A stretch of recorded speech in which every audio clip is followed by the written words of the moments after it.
I think the definition of greatness is to inspire the people next to you.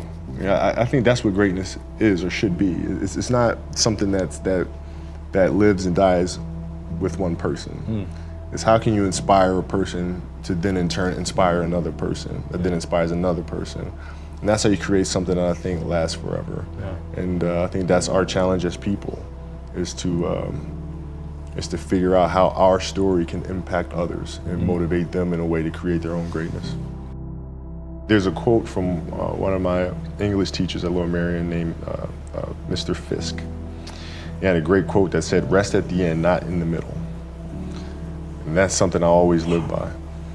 You know, I'm not gonna rest, I'm gonna keep on pushing now. There are a lot of answers that I don't have, even questions that I don't have. But I'm just gonna keep going. I'm just gonna keep going, and I'll figure these things out as we go, right? And you just continue to build that way. So I try to live by that all the time. And what brings you the most joy right now? Being with my family. Really? That is, man, that is the most fun. It's just, you know, it's hanging out with them all summer, being able to like do things that I ordinarily couldn't do. Yeah. Because of training, because of season and stuff like that. So being around them and watching Bianca grow up, because there are a lot of things that I miss with Natalia and Gianna because I was playing. So being there every day with them is so much fun, man. So it brings me the most joy. What does love feel like?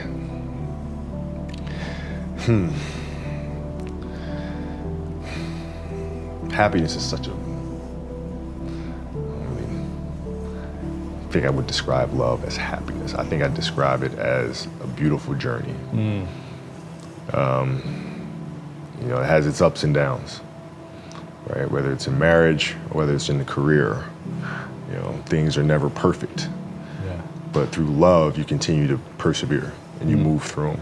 You move through them. And then through that storm, beautiful sun emerges. Yeah. Right? And inevitably another storm comes. And guess what? You ride that one out too. Yeah. So I think love is a certain determination and persistence to go through the good times and the bad times with the someone or something that you truly love. My parents were great. You know, growing up, you know, they instilled in me the importance of imagination, of curiosity, and understanding that, okay, if you want to accomplish something, I'm not just going to sit here and say, yes, you can do whatever you want. Yes, you can, but you have to also put in the work to get there, right? So they taught me that at a really early age, man. And when you grow up as a kid thinking that the world is your oyster, and all things are possible if you put in the work to do it, you know, you grow up having that fundamental belief. My mom was there on a daily basis. My father was really influential at a really critical time where I had a summer where I played basketball when I was like 10 or 11 years old, in a very prominent summer league in Philadelphia called the Sunny Hill League, where my father played, my uncle played, and they were like all-time greats and such stuff. And Wilt Chamberlain played in the league, you know, Earl of Pro Monroe played in the league. And here I come playing, and I don't score 1 point the entire summer. Really? Not one. How old were you? 11, 10, 11. And you're playing against other 10, 11-year-olds? Or and you didn't score once? Not one. Were you in the game? I was in the game. How'd you not score? Because I was terrible. Really? Yeah. At 10, 11 years old, you were that awful. terrible. I mean, you know, and I had these big knee pads on because I was growing really fast. I had socks all the way up here, and I had like the pod top skinny, fade, like skinny as hell. And I scored not a free throw, nothing, not a lucky shot, not a breakaway layup, 0 points. And I remember crying about it and being upset about it. And my father just gave me a hug and said, "Listen, whether you score 0 or score 60, I'm gonna love you no matter what." Wow. Now that is the most important thing that you can say to a child. Because from there, I was like, okay, that gives me all the confidence in the world to fail. I have the security there. But to hell with that, I'm scoring 60. Let's go. Right. And from there, I just went to work. And I stayed with it, and I kept practicing. You know, when you're in this culture in our society, you can do some phenomenal things individually, but they'll never reach their full potential unless you do them collectively. And you have to figure out how to do that. The challenge for me was always compassion and empathy. I think about 2009, things started changing for me. I started really making a conscious effort to better understand. And that doesn't mean, you have compassion and empathy so you go softer on them. It's more like you put yourself to the side and you put yourself in their shoes and understand what they're feeling. And then you have to make certain decisions of, okay, what buttons do I need to push for this player to get them to the next level? So it's not sit around and it's all happy-go-lucky type of thing. Your leader, your job is to get the best out of them, even if they may not like it at that time. One of the things that I had to learn is how to get the best out of my teammates. Yeah. And most people think it's a simple thing, pass them the ball. But that's not how you make guys better. You have to really affect their behavior. How do you do that? So, I would tell guys, we got back-to-backs. I don't care if we're in Miami, I don't care if we're in a great city of Chicago. We can't go out, we gotta get rest. Right? Back-to-back games. Back-to-back games, right? Monday, Tuesday. You play Monday and you play again Tuesday. Guys aren't gonna listen, right? Right. So a few times say, all right, we'll all go out. We'll go out together. Really? I'll drink with you, right? But the next morning, I'm banging on your door at 5 a.m. Let's go. They're not getting Where are we going? I hung out with you, now you come hang out with me. Wow. This is what we do, all right, let's go. And we're at the gym, we're working out, right? We hit the bus, we go to practice, we play that night. And they're dead. And they're dead. And they're like, oh, lesson learned. Really? Lesson learned. So take them out once. Listen, if you're gonna do that, but don't let that compromise what we're here to do. Right. This is why we're here. This is why you're here in the first place. What does losing feel like to you? It's exciting. Why is it exciting?